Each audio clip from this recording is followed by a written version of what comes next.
आखिर कैसे पंजाब का एक नॉर्मल लड़का जुर्म की दुनिया का डॉन बन गया, जिसके नाम का सिक्का केवल भारत में ही नहीं बल्कि कनाडा, दुबई और कई अन्य शहरों में चलता है, जो आज हिंदुस्तान की सबसे महफूज जेल में बंद है। लेकिन उसी जेल में ही बैठकर सलमान खान जैसे सेलिब्रिटी को धमकी दे देता है, जेल के अंदर बैठा ही टीवी चैनल को इंटरव्यू दे देता है, वहीं से हिंदुस्तान के 4 राज्यों में अपनी गैंग के गिरोह को चलाता है, जेल में ही प्लानिंग करता है।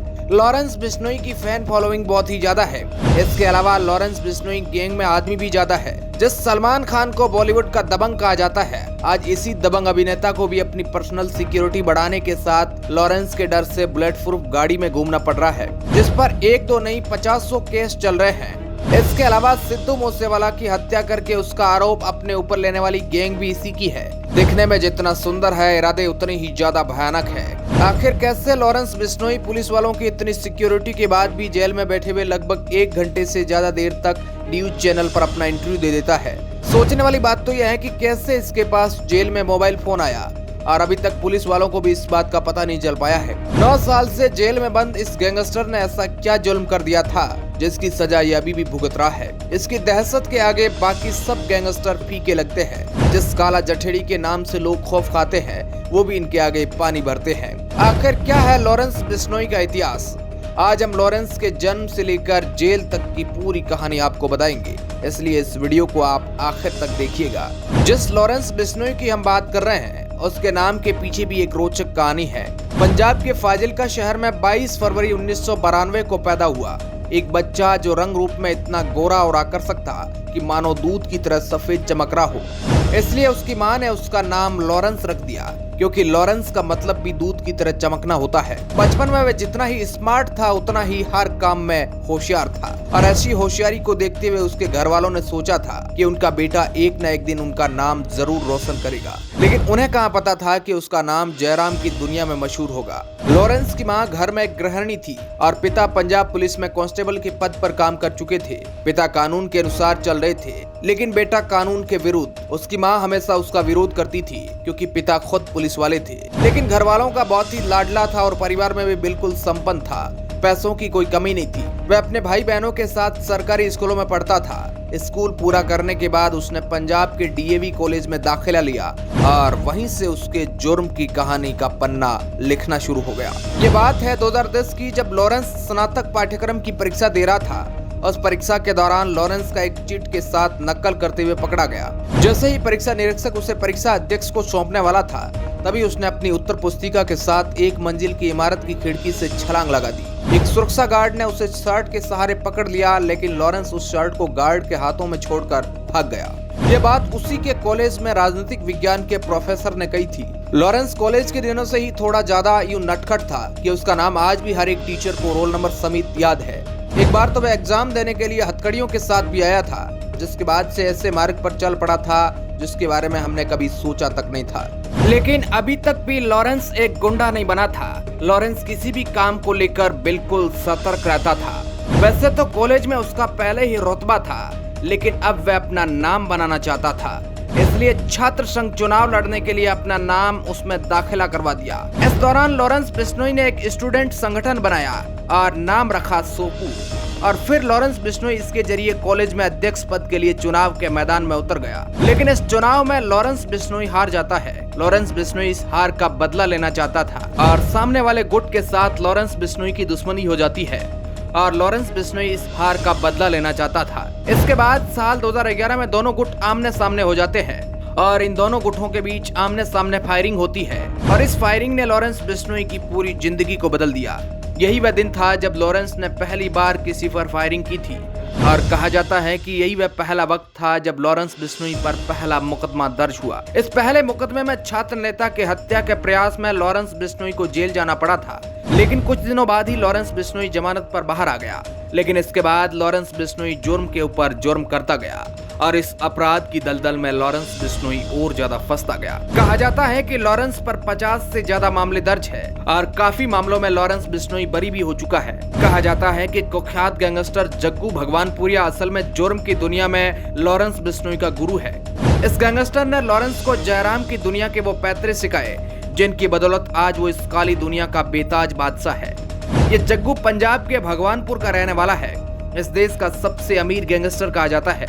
अब तो जग्गू भी दिल्ली के तिहाड़ जेल में बंद है, लेकिन एक वक्त ऐसा भी था जब अपराध में जग्गू का सिर्फ रुतबा था, बल्कि उसके नाम से ही हर काम हो जाया करता था। इसी वजह से लॉरेंस भी एक बड़ा गैंगस्टर बन गया। लॉरेंस बिश्नोई आज अपना जुर्म का साम्राज्य जेल के अंदर से ही चलाता है। सिर्फ यही नहीं, वो जेल से ही फेसबुक पर फोटो अपलोड करता था। जेल में भी जिम करता था तो तस्वीर फेसबुक पर आ जाती थी। व्हाट्सएप के जरिए जेल से ही सुपारी लेता था, रंगदारी मांगता था, और ये सब कुछ गुपचुप तरीके से नहीं, बल्कि इसका कबूलनामा वो खुद फेसबुक पर करता था। अगर कोई बदमाश लॉरेंस बिश्नोई के नाम पर किसी से रंगदारी मांगता तो वो खुद फेसबुक पर मैसेज भेजकर इसका खंडन भी करता। अपराध की काली दुनिया में लॉरेंस ही एक ऐसा नाम है जिसके नाम के फेसबुक पर 150 से ज्यादा अकाउंट है। इन फेसबुक पेज को देखने से एक बात तो साफ होती है कि भले ही ये क्राइम की दुनिया में रंगदारी से लेकर कई कत्ल के इस पर आरोप है, लेकिन लड़कियों के साथ होने वाले छेड़छाड़ या फिर किसी तरह की घटना का यह खुलकर विरोध करता है। ये कहता है कि अगर किसी ने ऐसा किया तो वो उसे छोड़ेगा नहीं। लॉरेंस बिश्नोई भगत सिंह का बहुत बड़ा फॉलोअर है, हमेशा भगत सिंह की टी शर्ट पहने ही रखता है। शहीद भगत सिंह का भक्त बताने वाला ये गैंगस्टर हमेशा खुद को क्रांतिकारी बताता है। हालांकि पुलिस अधिकारी कहते हैं कि 1 या 2 फेसबुक अकाउंट खुद लॉरेंस बिश्नोई भी चलाता है और बाकी फेसबुक पेज अकाउंट उसके फॉलोअर चलाते हैं। जिसके बाद लॉरेंस का नाम एक बार फिर तब सामने आया जब साल 1999 में सलमान खान की फिल्म आई थी। वहीं सलमान पर आरोप है कि साल 1998 में जब राजस्थान के कांकाणी में फिल्म की शूटिंग हो रही थी तो उस दौरान उन्होंने 2 काले हिरण को मार दिया था। इस मामले को लेकर 2018 में सलमान खान को 5 साल की सजा भी हुई थी। हालांकि फिर वो जमानत पर रिहा हो गए। बता दें कि बिश्नोई समाज में काले हिरण की काफी इज्जत की जाती है। उस समाज में ऐसी मान्यता है कि काला हिरण जम्बेश्वर भगवान का दूसरा जन्म है। वही लोग काले हिरण को उस तरह मानते हैं जैसे कोई शख्स अपने बच्चे को मानता है, उसकी हिफाजत करता है। और इसी कारण से लॉरेंस ने सलमान को धमकी दे दी, और ये धमकी खुलेआम पुलिस वालों के सामने और हाल ही में हुए एक टीवी चैनल पर जेल में बैठे हुए इंटरव्यू में उसने कहा वह उसके अहंकार को अभी या फिर बाद में तोड़ेगा। लॉरेंस बिश्नोई ने कहा कि अगला टारगेट सलमान खान है। उसके इस जेल में बैठे इंटरव्यू की चर्चा अभी भी मीडिया में बनी हुई है, क्योंकि अभी तक पता नहीं चला है कि लॉरेंस बिश्नोई ने कैसे 1 घंटे तक बिना किसी खौफ के इंटरव्यू दिया, और ये किस जेल में दिया गया ये भी मालूम नहीं चल पाया। इसके बाद अगर देखा जाए तो लॉरेंस का नाम सुशील कुमार के द्वारा सागर की हत्या के मामले में सामने आया था। इस मामले के तहत सुशील कुमार की काला जठेड़ी के साथ दुश्मनी हो गई थी, जिस कारण से सुशील ने उसके साथी को मार दिया था। लेकिन काला जठेड़ी ने ही सुशील कुमार को मारने की धमकी दे दी, जबकि काला जठेड़ी लॉरेंस का ही आदमी था। इस कारण से इस विवाद में भी लॉरेंस एक बार फिर से फंस गया। वैसे हम लॉरेंस के सबसे चर्चित केस की बात करें तो उसे आज तक कोई नहीं भूल पाया है। वो था सिद्धू मूसेवाला हत्याकांड। इस हत्याकांड को 2022 में ही अंजाम दिया गया था, जिसके तहत कांग्रेस नेता पंजाबी गायक सिद्धू मूसेवाला की मानसा में 33 राउंड गोली चलाकर हत्या कर दी गई थी। इस हत्या के कुछ घंटों के बाद कनाडा के गैंगस्टर गोल्डी बराड़ ने हत्या की जिम्मेदारी ली, क्योंकि गोल्डी बराड़ और लॉरेंस दोनों एक ही गैंग के थे, और ये भी कहा जा रहा है कि इस हत्या का पूरा प्लान जेल में ही तैयार किया गया था। इस कारण से लॉरेंस का नाम भी इस कत्ल से जुड़ गया।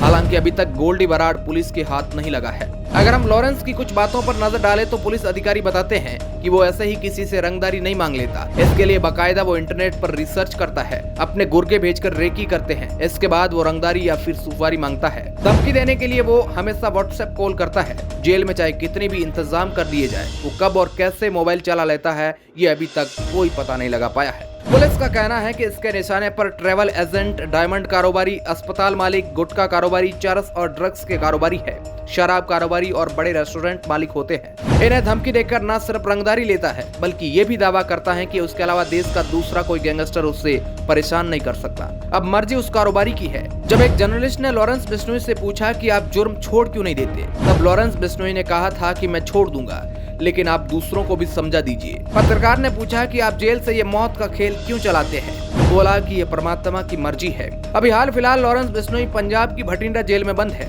लेकिन दोस्तों कभी भी जुर्म का रास्ता सही नहीं होता है। जुर्म हमेशा इंसान को बर्बादी की ओर लेकर जाता है। आज से पहले जितने भी गैंगस्टर हुए हैं उनका अंत बहुत ही दुखद तरीके से हुआ है। हम किसी भी जुर्म को सही नहीं मानते हैं। जुर्म हमेशा अंधेरी दुनिया की ओर लेकर जाता है और इंसान को अंतिम रास्ते तक पहुंचाता है। उदाहरण के लिए आनंदपाल सिंह, जो बहुत बड़ा गैंगस्टर था राजस्थान का, उसका भी पुलिस की मुठभेड़ में अंत हुआ था। आपका लॉरेंस बिश्नोई को लेकर क्या कहना है, कमेंट के माध्यम से जरूर बताएं। धन्यवाद।